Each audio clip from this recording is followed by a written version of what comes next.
আসসালামু আলাইকুম রহমতুল্লাহ। ওয়ালাইকুম আসসালাম রাহমাতুল্লাহ। কে বলছেন? বলতেছি, আমার দুইটা প্রশ্ন। জি আমার প্রথম প্রশ্ন, হ্যালো, জি বলুন। আমার প্রথম প্রশ্ন ছিল, আমি তো জানতাম না, মানে আপনার সঙ্গে আজকে শুনছি হাদিস ইসে যে কেউ যদি ইচ্ছাকৃত এক ওয়াক্ত নামাজ পড়িতে পারে তাহলে সে কুফরি করে। এখন আমার প্রশ্ন, কেউ যদি শুধু শুক্রবার নামাজটা পড়ে, জুমার নামাজটা, তারপর কোনো নামাজ পড়লো না, তাহলে এই অবস্থা সে মৃত্যুবরণ করলে তার হুকুমটা কি? তাহলে এই অবস্থা তো বোঝা যাচ্ছে সে কাফের অবস্থা নিচ্ছে। তাহলে কি আমরা তার জানাজায় শরীক হতে পারবো? সে যদি আমাদের মামা বা চাচা হয় তাহলে কি হয়, কেমন হবে, কি হবে আর কি? প্রশ্ন হচ্ছে যে কেউ 5 ওয়াক্ত নামাজ পড়ে না, তবে জুমার নামাজ পড়ে, এই লোক মারা গেলে তার জানাজা পড়া হবে কিনা? না, তার জানাজা হাজির হবে না, জানাজা পড়বে না।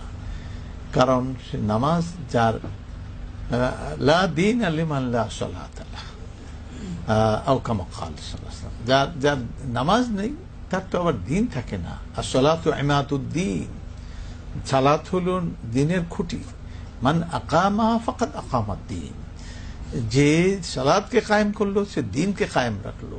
ওমান তারাকাহা ফাকাদ হাদামাদ্দিন আও কামা ক্বাল সাল্লাল্লাহু আলাইহি ওয়াসাল্লাম, আর যে নামাজকে ছেড়ে দিল সে দিনকে ধ্বংস করে দিল। সুতরাং তার না, এই জুমার নামাজ তো হলো একটা বিশেষ নামাজ, এটা কারো সকলের প্রতি হয় না।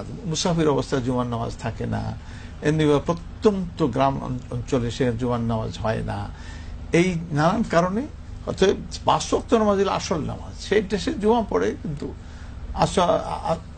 রীতিমতো নামাজ পড়ে না। অতএব আর কাফের মধ্যে আর ইয়ের মধ্যে, মুসলমানের মধ্যে, মোমেনের মধ্যে ফার্ক হইল সালাহ, সালাত কায়েম করে মোমেন, কাফের সালাত কায়েম করে না। সবগুলি মিলিয়ে এই ব্যক্তির জানাজা কোনো মুসলমান শামিল হবে না। আল্লাহু আ'লাম বিস-সাওয়াব।